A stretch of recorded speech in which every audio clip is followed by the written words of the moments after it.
Good morning. So first, Paul, can you start by telling us a bit about yourself and your company, ETOP? Sure. So I co-founded ETOP, which is based in Lebanon.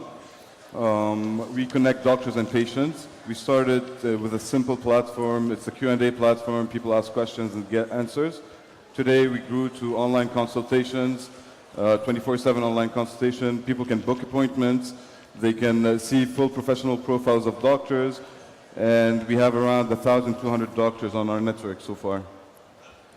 Thank you. Jos? Hi, good morning. My name is Jos. I'm just going to do a quick background to break down the accent versus the hair versus the location.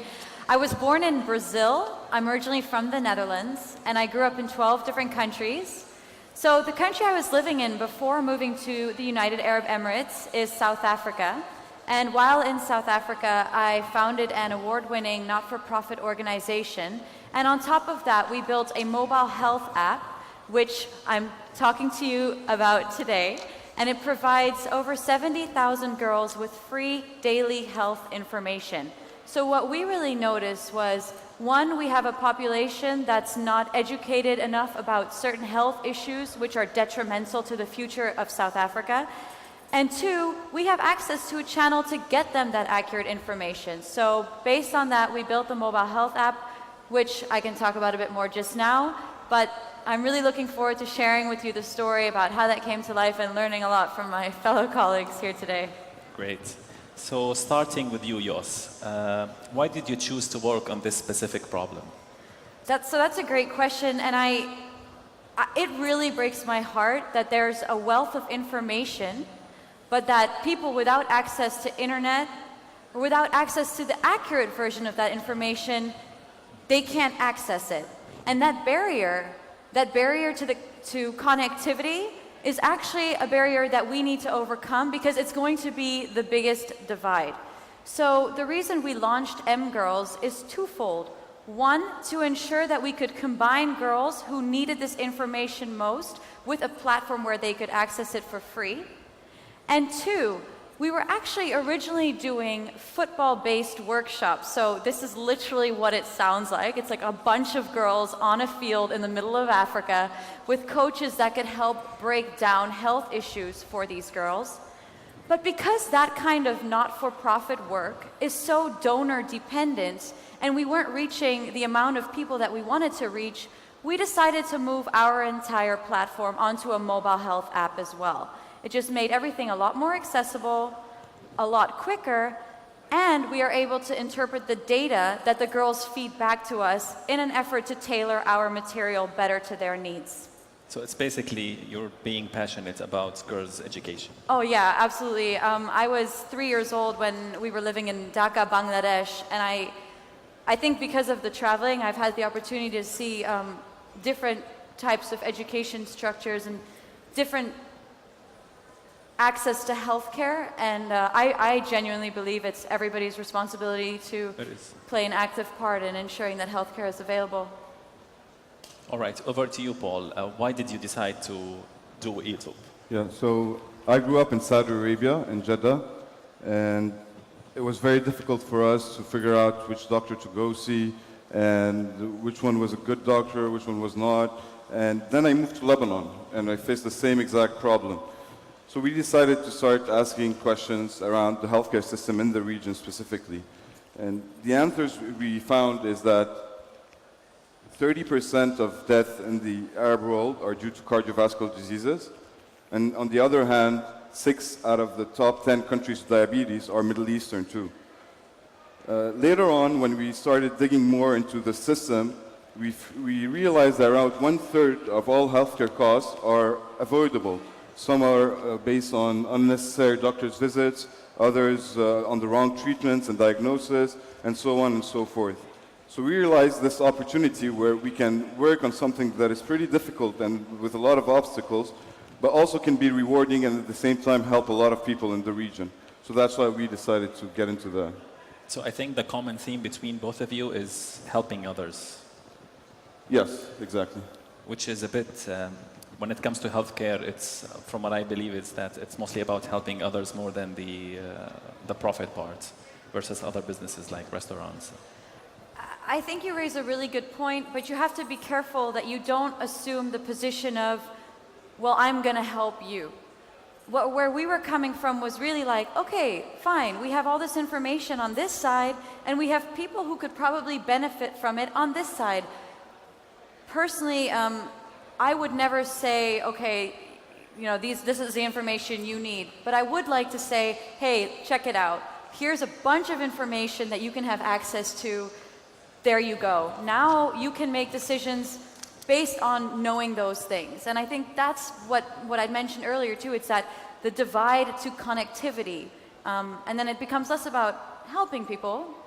It still is, but I sometimes struggle with perhaps wording it that way. It comes more down to breaking those barriers and ensuring the flow of connectivity and communication stays open, and then allowing people to do what they need to do with that information.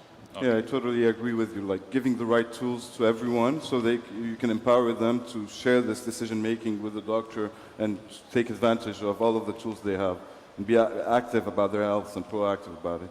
Okay, so let's talk now about the healthcare ecosystem that you have experienced. How do you evaluate it in general and specifically digital healthcare? Starting with you, Jos. Starting with me, Jos, I'm like directing energy this way. All right, I guess I'll do it. Okay, so it's just such a broad question, right? Like, you know, today I was reading an article and I'm like, okay, let me quickly read what's disruptive in healthcare today because I'm about to be on a panel.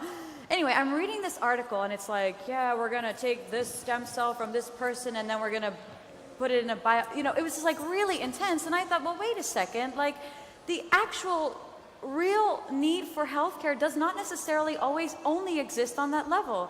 So as much fun as it is and as thrilling as it is to work on those projects, and I honestly have nothing but like immense respect for the people that do it. It's incredible work and I love reading about it. I'm acutely aware of the fact that a lot of our world does not have access to that platform, probably ever. I'm already in a luxurious position that I can even read about it on my iPhone.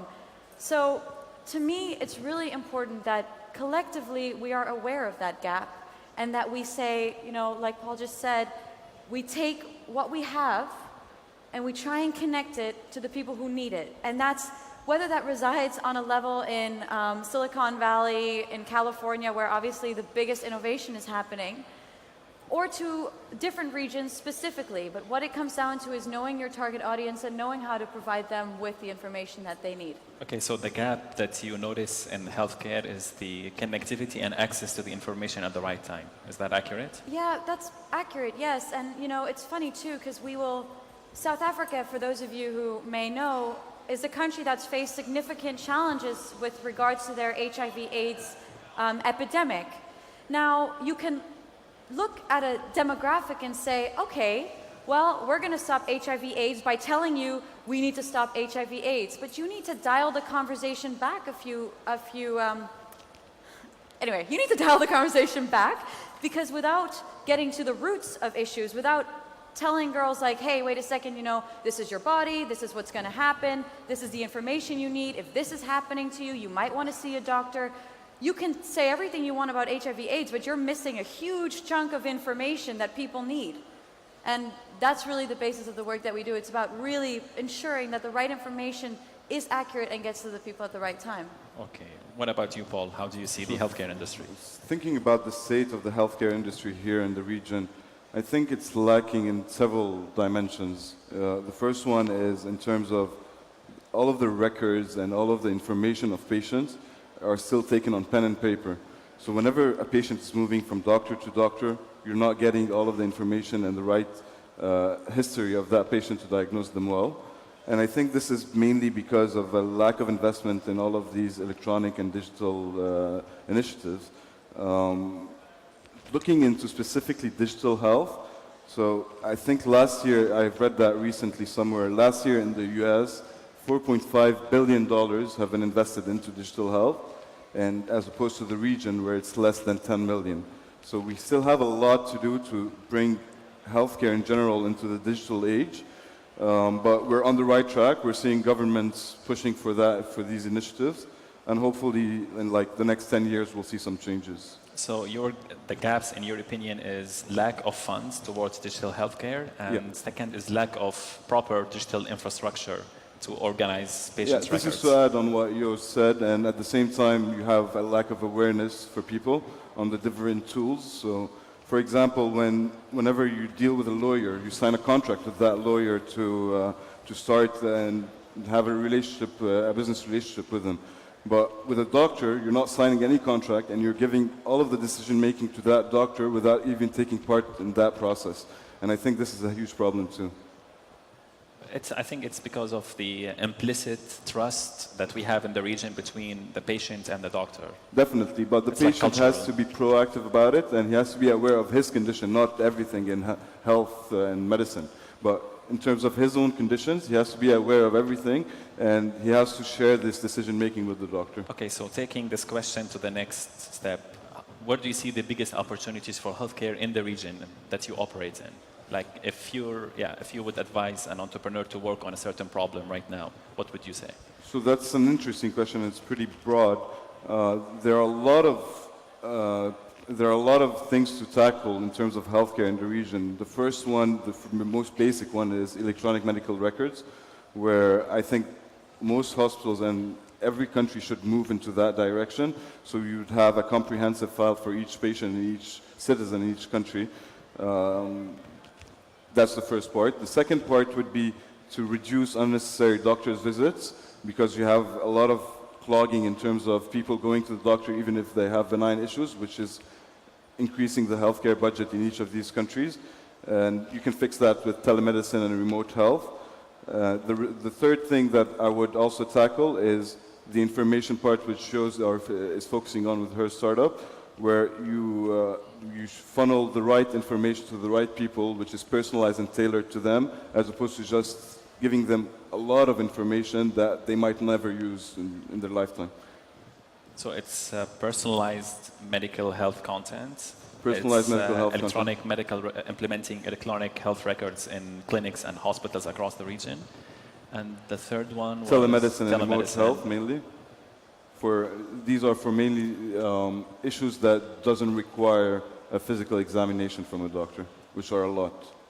And you think the infrastructure in the region is suitable for those three opportunities to happen? So it depends on which countries you're talking about. So in the GCC country where mobile penetration, internet penetration is quite high, it is feasible. Other countries like Egypt with lower income population mightn't take a longer while to get there. But I think it is feasible in a lot of these countries. Okay. What about you, Jos? Where do you see the biggest opportunities? On a personal level, if it's something, if anybody's interested in working in the healthcare space and combining that with digital, work in a space that you're passionate about. So I'm genuinely very passionate in girls' health and girls' education. So it's very rewarding and exciting for me to be working in this space organically. It becomes a very authentic experience. There's really no questions asked. And I think that opportunity rings true for anybody willing to work in this space. Around information, being accurate in information is incredibly important. There might be things we don't want to talk about. That's cultural, that's okay, but at least the access to that information needs to be there. Finding the right tools to get the information to people. So just to bring that into perspective in a story, in South Africa, data is very expensive, and again, this is becoming a bigger divide, on the same level as water, for example, or access to education. Not having access to internet is a huge divide. So our mobile health app actually works without 3G or without Wi-Fi as well on a USSD platform. So making sure that you don't leapfrog so far that you lose, your audience, that you lose your target audience. And fourthly, I obviously echo everything Paul says. Hello, fly. But I would also say, the little fly distracted me. Yeah, I'll have to come back to you. Yes, I will have to come back to you. Okay, all right. So back to you, Paul. Let's talk a bit about the barrier. Oh, okay. yes, Key. cool. Prevention. So preventing. So if you know something, sharing that information, but also, we collectively have the responsibility to put the right steps in place that people know how to eat healthy, know what proper sleep is, know what, when to drink water. These little things actually can accumulate to a healthier environment as well. So that kind of information needs to be shared as well. And we saw big initiatives happening around, obesity and fitness in the United States when President Obama first was inaugurated. So I'm not saying that that's the be-all, end-all, but prevention does, help a lot in the long run. Okay, so the opportunities that you see is preventive medicine through the delivery of the right content to the right target market, right? Okay, quickly, what do you see, I'll start with you. What do you see are the biggest barriers for implementing the preventive part? Is it on the consumer awareness part? Is it on the fund side? Is it on the infrastructure side? That's a great question. There are so many barriers, the level of connectivity, language barriers, sometimes there might be cultural, traditional barriers at play. So navigating all of these is quite an intense task. I believe in being rather factual and non-judgmental in sharing health information. So that's how M-Girls, which falls under the not-for-profit Girls and Football, which I had mentioned earlier, that's how we try to open those channels. And what we've noticed is that because it's such a transparent yet anonymous platform, the girls get messages for free on their phone. Their parents don't need to know, their friends don't need to know. They get that information. It's theirs to read and to digest. I think that's a kind of a nice way to get around with potentially a fear of receipt of information as well. So, yeah. What about you, Paul? What do you think I are the big... totally agree with Yos. When we started our Q&A platform, it was also anonymous. So one huge barrier is privacy issues. People are afraid to share their medical issues and medical information with others. So that's one barrier towards moving into a more digital area. The other barriers are, like you said, it's the combination of the things you mentioned: infrastructure, government policies and regulations, the right players. So the healthcare industry has a lot of different stakeholders in it. You have the people who are providing the treatment. You have also the spenders, and who are different than the people receiving the treatment. So you have several stakeholders, and you have to work in coordination with all of them to be able to bring the right change towards this industry. So it's something that can be tackled, right? It can be tackled, but it's going to difficult. take some time. So I've witnessed that throughout the last 3 years that I've been working on that. You have to talk to every single stakeholder before you make the right move, because they're all going to have a say in it. Okay, what about privacy, which is extremely important, and there are no privacy standards that a healthcare app has to adhere to in here? Like there is no central authority that would tell patients this app is secure and private, this app is not. So how do you infuse trust between your app and the patients? So from our side, we'll make everything possible to secure the data. Of course, you can never be 100% secure in everything related to digital. So for the patients and for the people using it, it's a trade-off between better treatment and a bit less, give away a bit more from their privacy, and to be able to share it with a lot of doctors who can provide them the right treatments. So it's a bit of a trade-off, and each person has to make this own decision on themselves. Okay, so since we're running out of time, I just want to run through the stakeholders that you mentioned, and I want both of you to say a few sentences on what type of change do you want to see in those stakeholders that would make your lives easier and it would help you achieve your vision. Starting with the government, what would you like to see the government do to help you do more with the M-Girls? Sure. So I can only speak to the experience gained in South Africa with direct relation to M-Girls, so that's the basis of my statement. It would be great, obviously, to have the government work with this type of NGO that I'm involved with through leveraging, for example, the Department of Basic Education and making the app mandatory, or making health education for children mandatory. We see that in some educational structures around the world, but not everywhere. So the thing is, we were talking about the anonymity of the mobile platform, which is great. But it's not just that. It's also the dialogue that the girls have with the app. And this is just, really quickly, they actually communicate to the app as if it were a friend. And I learned the biggest lesson is that's 13-year-old girls around the world seem to have the same concerns. And I think that that's an incredible thing to learn that we wouldn't have known without this platform based purely on digital. So having governments step in and say, well, wait a second, we have a tool that actually works. Now it's our turn to up the game and support these initiatives, 100%. Okay, so it's government collaborating with companies and startups that offer information and make this information available on a mandatory basis to the girls in your case. Yeah, I mean, I struggle with the word mandatory. That potentially is not the correct word, but at least opening the door, providing the platform, and making sure that it becomes just the way that it is. You know, that information is there. Okay, what about you, Paul? What do you want to see? At least, like she said, at least open up the discussion and starting to be proactive in terms of how to take healthcare into the new age, the digital age specifically. One other thing I would like to add is to make it mandatory for all healthcare providers to actually have electronic medical records that can be synced to a single maybe entity within the government that can be shared with other healthcare professionals for that same patient. The other thing is so it's a centralized electronic health like bank. a centralized, yeah, exactly, for each country. And then the other thing would be to establish a plan to move all of the industry into this new digital age. Some governments in the region have started to do that, which is amazing. Others have not, such as in Lebanon, they didn't even open the discussion yet. So that's what I'm hoping for the government, and maybe provide subsidies and some help to the private institutions and startups who are leading this effort. Okay, moving on to the next stakeholder, insurance. What do you want to see happen in insurance? So insurance is a tricky one.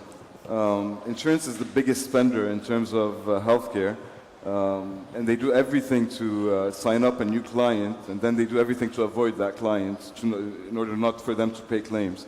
What I would like to see for insurers is to move into an age where they help the patient better manage their health, which in turn will lower their costs on the long run since they have a healthier portfolio, and to invest in the health of each of their members, and more specifically into preventive measures. So that's what I'm hoping for in terms of insurance. We actually work with insurers. There are number one clients where we offer our services to insurance companies, which in turn offer these services to their members for free. So I'm hoping that more insurers in the region will follow that lead. In the US, we've seen that most of the industry has moved into acquiring and working with digital health startups, and that's what I'm hoping for the region too. Okay, what about you, Jos?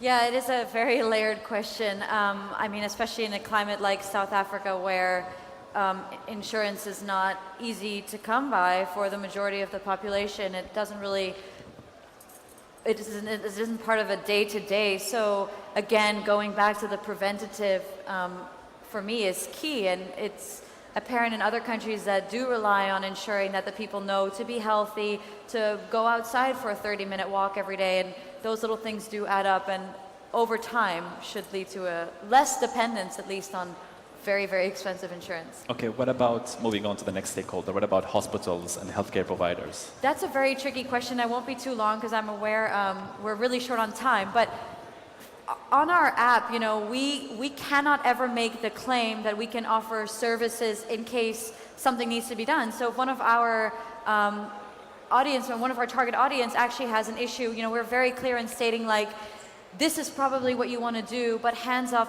we are not a doctor. And that stays very important. At the end of the day, you know, it's a fine line between what, for example, any artificial intelligence type of operating model can tell you. You know, there has to be that distinction still, and in our communication that's very clear. So in any case, that's a whole other panel session, you know, the fine line between where we see a real physician and where we rely on a WebMD, which, by the way, should never be done. But, you know, that just goes to show how tricky that space is. Paul? So in terms of healthcare practitioners and professionals, what I would like to see from them is to lead this change in terms of moving into a digital age and educate the patients on the different tools that they have so that the patient can have can make a more informed decision whenever he wants to make one. And I totally agree with you in terms of as apps, we cannot be the doctor and the healthcare professional. We cannot replace them. All we can do is facilitate access to them. Work with them. So at the end of the day, healthcare professionals have to be more transparent. They have to raise more awareness and give the right tools to all of their patients. Okay, coming down to the last one, which is the consumer. What do you want a change to be in the consumer that would help your case? So in the consumer, I'll interpret this way as our target audience, which is girls aged 13 to 19. I would just like for them to feel like, hey, cool, this is awesome. I've got information that is going to help me make a smarter and healthier decision today. What about you? In terms of consumers, most consumers are pretty reactive to their health, so they wait until they get sick and then they start doing something about it.